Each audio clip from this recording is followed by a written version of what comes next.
30. Bonjour à Nicolas tous, Vidal. merci d'être là dans cette matinale Toxin. Merci à tous d'être aussi nombreux, de plus en plus nombreux sur la chaîne YouTube. Merci à tous en tout cas. Ce matin, on va commencer cette matinale en faisant un petit détour chez nos amis québécois. Et j'ai appelé l'ami Benjamin Tremblay, qui est fondateur de 7 jours sur Terre, pour être tout à fait précis avec vous. C'est un média québécois et qui cartonne depuis maintenant plusieurs mois. J'ai rencontré Benjamin, ça fait un petit moment, et il a monté un média qui s'appelle 7 jours sur Terre. En tout cas, merci Benjamin d'être là ce matin. En tout cas, nous, on est très heureux de t'avoir ici ce matin avec nous en duplex du Québec. Benjamin, est-ce que tu peux nous présenter rapidement 7 jours sur Terre? C'est un média qui cartonne et on va en parler. Ensuite, on rentrera dans le vif du sujet. Nicolas, je te remercie 1000 fois de me donner l'opportunité de parler de 7 jours sur Terre et de le présenter à nos auditeurs français et aux auditeurs de Toxine également. C'est un grand bonheur d'être avec vous ce matin. 7 jours sur Terre, tu l'as mentionné un peu, on travaille énormément dans le domaine de la géopolitique. C'est un média qui se veut fondamentalement indépendant, qui est donc entièrement financé par ses membres. Des membres qui contribuent à une hauteur d'un abonnement mensuel pour un contenu exclusif. Nous avons également énormément de productions qui sont publiques, visionnées par des centaines de milliers, sinon des millions de personnes à travers la francophonie. C'est vraiment donc par la nature de notre contenu. On touche beaucoup le contenu international. J'ai parlé des enjeux géopolitiques. On fait aussi beaucoup de sciences économiques, de technologie, de prospection, de philosophie. Tout ça fait vraiment partie d'un créneau qui, à mon sens, touche toujours à la géopolitique. La géopolitique que je vois comme une science, beaucoup plus que comme un sujet subjectif et quelque chose d'immatériel. La géopolitique, c'est la rencontre de la géographie, de la démographie, de l'économie, des sciences sociales, de la psychologie humaine. Et c'est ce qui, je crois, accroche tellement de gens. Des gens qui ne savaient pas nécessairement qu'ils étaient des fans de géopolitique parce qu'on n'avait pas su expliquer ces enjeux avec parfois le niveau de vulgarisation nécessaire. Et donc, depuis, je dirais, environ 2 ou 3 ans, nous sommes très actifs dans ce domaine de la géopolitique à travers des documentaires sur des sujets qui se veulent parfois un peu plus nichés, parfois négligés par les grands médias, parfois tordus par une narrative qui représente mal ou carrément qui représente les faits de manière mensongère. Je pense notamment à notre documentaire sur Mouammar Kadhafi et le rôle qu'a eu l'Occident dans la déconfiture subséquente de la Libye et l'impact que tout ça a eu, bien sûr, sur, on pourrait le noter encore aujourd'hui, voyez-vous, en France, avec la montée des tendances anti-immigration, c'est bien sûr un peu un résultat de cet état d'incurie administrative auquel on a assisté à travers le Maghreb après la chute de Kadhafi. Ces passages de migration par centaines de milliers, sinon par millions, qui ont été facilités par cet état politique de plus en plus déplorable, qui dure encore aujourd'hui d'ailleurs. La CIA qui avait installé littéralement un de ses agents à travers la personne du général Haftar qui avait été installé à la tête de la Libye. Donc, c'est le genre de trucs qu'on aime beaucoup couvrir, qu'on aime présenter avec un angle très historique.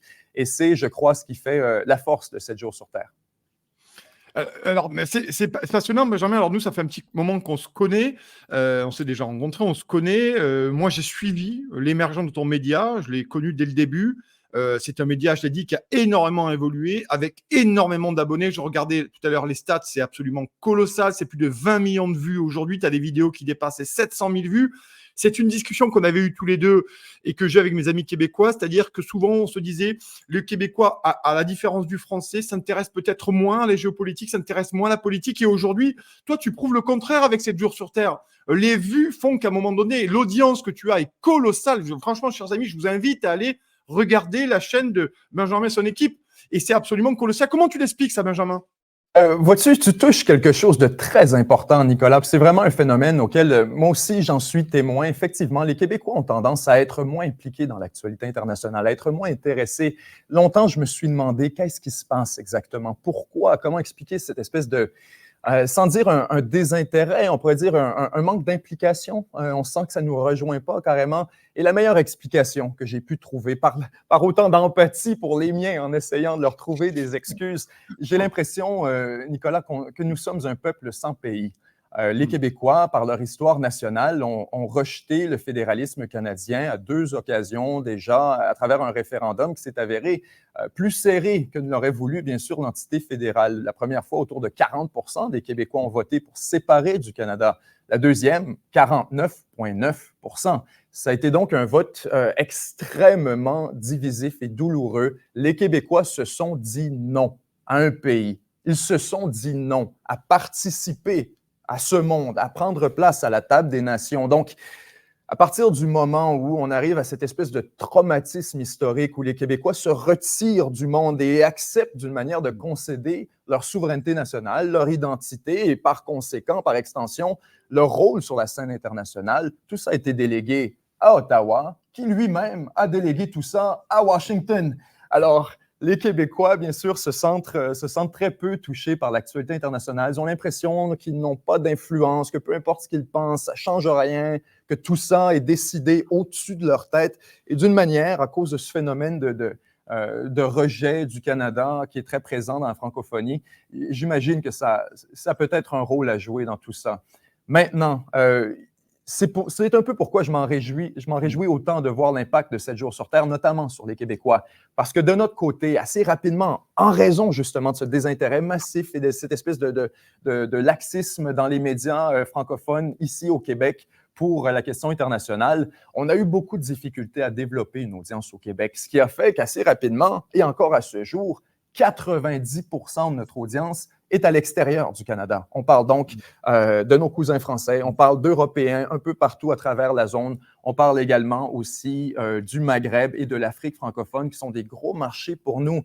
Et ça a pris vraiment la poussée de ces grands marchés pour que finalement, au Québec, on se mette à développer un plus petit marché local et que de plus en plus, les gens ici au Québec apprécient le contenu international, s'y font initier à travers notre contenu, à travers nos produits. Et ça, c'est vraiment un cadeau incroyable. C'est quelque chose pour lequel je prends énormément de fierté d'avoir cette petite part à jouer, à initier des Québécois à ce qui se passe à travers le monde. Alors oui, c'est pour ça que c'est intéressant là-dessus de t'entendre, bien entendu, sur ce qu'est ton audience, parce que c'est extrêmement important. Je vous le disais, allez voir la chaîne de Benjamin, 7 jours sur Terre, c'est sur YouTube. Vous avez le site également, vous devez vous abonner parce qu'il y a pas mal de sujets très, très, très bien faits. Benjamin n'a pas à rougir des plus grosses chaînes YouTube qu'il y a ici en France. Benjamin, comment tu choisis tes sujets et voyant tes vidéos que je connais depuis un certain temps une nouvelle fois, c'est quand même extrêmement travaillé. Il y a beaucoup de travail derrière. Comment tu choisis tes sujets et comment tu les travailles en profondeur? Et surtout, la question magique, la question à 1 million de dollars canadiens, c'est comment tu les rends intelligibles et pédagogiques pour une grande partie de ton audience, pardon. Une question facile à répondre parce que c'est une question en 3 temps. D'abord, à savoir le travail qui va là-dedans, la sélection des sujets et comment expliquer ça aux gens et les intéresser. Tout ça, ces 3 points, Nicolas, c'est une question fascinante. Ils vont tous se rejoindre ensemble. C'est la curiosité. Il faut seulement être profondément, sincèrement, entièrement fasciné par le sujet duquel il est question. Et si on me demande aujourd'hui de faire un documentaire sur le Sénégal ou encore sur la crise qui se passe actuellement au Kenya, ça va être mauvais, Nicolas, parce que ça ne m'intéresse pas en ce moment. En ce moment, je suis sur l'intelligence artificielle. En ce moment, sur les questions philosophiques qui se rapportent à tout ça. Je suis un peu plus sur les enjeux militaires, sur la conclusion du conflit en Europe. Tout ça, de mon côté, c'est ce qui me fascine et qui me rend curieux. Donc, si je vous parle d'intelligence artificielle, vous allez sentir mon excitation, mon enthousiasme, les questions. Je vais vous gratter le cerveau de la même manière que je gratte le mien. Et ensemble, on va peut-être avoir une conversation, une discussion intellectuelle qui va nous grandir tous les deux. Et donc, ça, de mon côté, ça doit toujours rester la pierre fondamentale. Ça doit rester vraiment la base du processus éditorial, c'est d'être fasciné, intéressé, parce que oui, au niveau de la vulgarisation, ça aide énormément. Parce que moi, j'ai appris à travers tout ça. Je n'ai jamais été en Libye, Nicolas. Je n'ai jamais été à Haïti. Je ne suis jamais allé non plus au Kenya. Donc, la moindre des décences, si je suis pour oser parler de tout ça depuis des chaises en cuir ici en Amérique du Nord, c'est de faire mes devoirs. Et pour faire mes devoirs à ce niveau et me lancer pendant des semaines à essayer de comprendre la nature d'un conflit, essayer de vraiment le saisir, il faut que ça m'intéresse. Il faut que ça m'intéresse assez pour que j'en sois que je fasse que ça de ma bande passante pendant des semaines, sinon des mois. Et cet intérêt, cette passion, je pense que c'est ce que beaucoup de gens ressentent. Nicolas, tu pourrais me parler de la voiture que tu viens d'acheter. Et si ça t'intéresse, si ça te passionne, si ça t'enthousiasme, je vais avoir envie d'aller faire une promenade avec toi. Je vais avoir envie de sentir cet enthousiasme. Et c'est un peu la même chose qu'on fait ici sur YouTube. C'est la même chose que vous faites de votre côté. Comment est-ce qu'on choisit des sujets? On se perd le jour où on procède autrement que parce qu'il nous fascine, nous intéresse, ce que nous estimons important, parce qu'au bout de la ligne, les gens nous font confiance. Ils te font confiance. Ils s'attendent à ce qu'on s'écoute, nous, d'abord et avant tout. C'est un peu ça, être indépendant aussi. Ta courbe, c'est intéressant parce que c'est les vrais sujets de fond aujourd'hui qui doivent nous occuper, nous, médias indépendants, aussi bien chez toi, Benjamin, au Québec, que chez nous, ici en France et plus largement en Europe. La question aussi que j'avais envie de t'entendre là-dessus, c'est comment te voient les grands médias? Parce qu'aujourd'hui, ton audience, je le dis pour la 4e fois, est colossale au regard des moyens qui sont les tiens et qui sont les nôtres, en fait. On n'a pas les moyens d'une grande chaîne de télé. Comment les grands médias, même ce qu'on appelle mainstream et de masse pour parler français, te regardent? Et finalement, deuxième question, j'aimerais qu'on parle aussi de l'indépendance et notamment de ce que, est-ce que tu as eu, toi, des problèmes de censure ou pas? Voilà, une question en 2 temps, Benjamin. C'est une expérience assez anecdotique de notre côté. Je ne peux pas parler au nom de tous les YouTubers, je ne peux pas parler au nom de tous les créateurs de contenu à travers la francophonie, à travers le monde. Anecdotiquement, de notre côté, on n'a jamais senti de censure d'aucune manière que ce soit. S'il y a quoi que ce soit, senti beaucoup d'ouverture de la part de YouTube. À la minute où on a franchi quelque chose comme 100 ou 125 000 abonnés, YouTube nous a assigné un représentant pour nous dire « Bonjour, on est YouTube. Avez-vous des questions? Est-ce qu'on peut vous aider? Est-ce qu'on peut faciliter le processus de création? Est-ce qu'il y a des trucs qui vous embêtent? » Et vraiment des propositions qu'on a faites qui ont été implémentées dans un délai assez court et assez impressionnant. Donc, moi, de mon côté, je serais bien malhonnête que de plaindre YouTube parce que je n'ai personnellement, c'est très anecdotique, jamais senti quelque forme de censure que ce soit. On parle d'Haïti avec un regard justement très critique sur les interventions occidentales, sur le rôle qu'a eu à jouer les États-Unis, la France, le Canada notamment, qui est un gros joueur. On a parlé de Kadhafi aussi avec un regard qui brise beaucoup la narrative occidentale, expose un peu le rôle d'Hillary Clinton, des États-Unis, de la France à travers Nicolas Sarkozy, un dossier qui est toujours en cours. Si YouTube avait de quelque manière que ce soit froid aux yeux, on l'aurait senti. Et au contraire, ces documents-là, pour revenir à la question précédente sur la sélection des sujets, s'il fallait qu'on s'écoute et qu'on ait moindrement peur de ce que YouTube pourrait penser, on aurait une réunion et on dirait « on veut faire un documentaire sur Kadhafi ». Et tout le monde disait « mais t'es complètement fou, Benjamin, on ne peut pas faire ça ». Et au contraire, ce qu'on voit, c'est que c'est les documents qui fonctionnent le mieux sur le web. Ce sont ces documentaires qui sont vus comme plus contrariens. Et donc, j'ai de la difficulté ensuite d'accuser YouTube de suppresser ce contenu parce qu'au bout de la ligne, de notre côté, c'est ce qui fonctionne le mieux. C'est justement quand on sort des normes établies, quand on arrive avec des trucs qui sont très originaux. C'est intéressant ce que tu dis, Benjamin, parce que nous, c'est pas du tout le cas ici en France. Tous les médias indépendants et les chaînes YouTube qui sont manifestement contre la doxa, contre le vent de la mauvaise histoire, ce que j'appelle le vent de la mauvaise histoire, sont systématiquement censurés, invisibilisés, vidéos supprimées. Et c'est vrai que je suis très intéressé de t'entendre, et je pense que ce matin, nos éditeurs aussi, puisque tu vis pas du tout ce que nous vivons, alors que pourtant, tes vidéos, les sujets que tu fais sont assez énervants, crispants pour l'oligarchie. Comment tu l'expliques ça, Benjamin, toi? J'en suis le premier à être surpris. Je vais te faire le visage un peu que Vladimir Poutine a fait lorsqu'on lui a demandé pourquoi les Allemands ne réagissent pas à l'explosion de Nord Stream.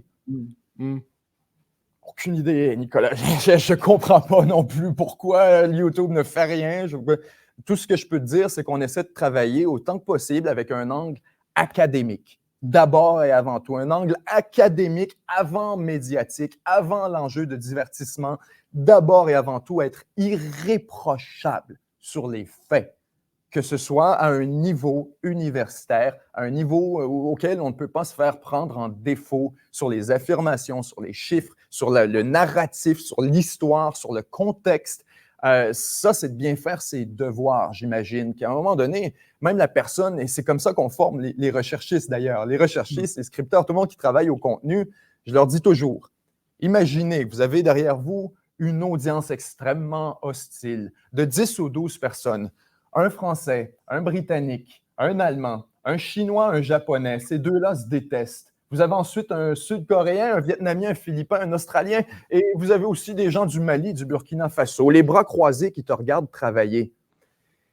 Comment tu choisis tes mots quand tu décris un enjeu qui les touche tous? Quand tu parles d'immigration, quand tu veux parler du leader, quand tu veux parler d'Emmanuel Macron, quelle photo tu choisis? Une photo où il paraît mal? Une photo où il paraît bien? Une photo qui représente l'événement dont il est question en ce moment. Tu veux t'assurer que l'audience derrière toi, les bras croisés qui te regardent, soit forcée de se la fermer et de juste accepter de dire « Ouais, continue. OK, c'est pas exactement comme ça que je le vois, mais ouais, il faut que tous ensemble soient forcés de reconnaître malgré eux que c'est un effort de bonne foi que tu as fait et que tu es irréprochable sur les faits. Et donc, si on ajoute d'autres personnes hostiles derrière, des médias, des politiciens, YouTube, quiconque pourrait essayer de nous prendre en défaut de cette manière, quand tu inculques cette mentalité et que la sélection des mots et des syllabes et du narratif, tout ça est construit pour éviter d'être perçu comme étant un acteur dans le conflit, comme étant une partie prenante en faveur de l'un ou de l'autre, ou d'essayer de s'en détacher, de s'en reculer. C'est ça d'être indépendant. Ça dépasse le financement, ça dépasse qui contribue, ça dépasse la structure. C'est une question, au bout du compte, de ne devoir rien à personne. C'est ça l'indépendance. Donc, ça veut dire que chez toi, est-ce que chez toi, au Québec, il y a des fact-checkers, on en a beaucoup ici en France, qui regardent toutes nos vidéos et qui essaient de trouver à chaque fois la petite bête, et que bien souvent, je te le dis, notre travail est sérieux et pas mal de médias, d'amis et des médias indépendants font un travail sérieux, mais malgré tout, ils sont toujours cloués au pilori pour des choses absolument absurdes. Et nous, c'est un véritable problème, sachant que la plupart des fact-checkers, enfin pas la plupart, mais quelques fact-checkers en France sont quand même, ils ont des liens quand même assez proches, de proximité avec le pouvoir en place. Donc, toi, tu n'as pas de fact-checker au Québec ou Canada, ou tu n'es pas embêté par eux, ou comment ça se passe? Ils sont tous cassés, Nicolas. Ils n'ont plus un sou, ils n'ont plus un dollar. Il y a ça aussi, la réalité versus entre les médias français qui opèrent dans un écosystème d'environ... La réalité, ils opèrent à travers toute la francophonie. Et nous, au Québec, on regarde un peu des médias français. Vous avez la francophonie africaine qui regarde beaucoup des médias français. Les médias français opèrent dans un écosystème de centaines de millions, un marché énorme qu'ils se sont appropriés avec brio. Ici, au Québec, vous avez 2 ou 3 médias d'échelle régionale, somme toute, qui patauge dans un marché d'environ 7 à 8 millions, un marché captif, puisqu'on ne peut pas consommer les médias anglophones. Les Québécois parlent français pour la plupart. Certains regardent les médias français, mais la plupart sont sur les quelques médias québécois disponibles. Donc, un marché microscopique qui est en profonde difficulté financière, où la priorité numéro 1 est de rentabiliser chaque minute à l'écran. Alors, ces luttes, j'imagine, politiques et idéologiques où on tente de prendre un YouTuber en défaut, il faudrait payer quelqu'un. Il faudrait payer un fact-checker qui s'assoit et qui regarde et qui fait des vraies études et qui comprend la géopolitique et qui sait de quoi il est question quand on parle du Kenya, quand on parle de l'Éthiopie. Et je les compte sur mes doigts, ces personnes au Québec, et il y en a au moins 3 ou 4 qui travaillent ici pour 7 jours sur Terre. C'est une bonne stratégie, Benjamin. On essaiera peut-être de la réappliquer, nous, dans nos médias en France, en tout cas. Merci, et n'hésitez pas, chers amis, vous le savez, il faut absolument aller regarder ce que fait Benjamin. Vous allez vous éclater. C'est quelqu'un que je connais depuis assez longtemps, et je suis son travail, et véritablement, ça mérite d'être découvert. Merci beaucoup, au revoir, et merci d'être venu en duplex du Québec. C'est moi qui te remercie énormément, Nicolas. Je te souhaite bon succès également de ton côté avec Putsch et avec Toxine, et j'espère que tu vas passer une belle journée. Je remercie infiniment les auditeurs également. Et si vous voulez en apprendre plus, toujours également se rendre sur 7jourssurterre.com ou directement sur YouTube à 7 jours sur Terre. Merci mille fois. Allez, nous, on continue cette matinale. Jingle.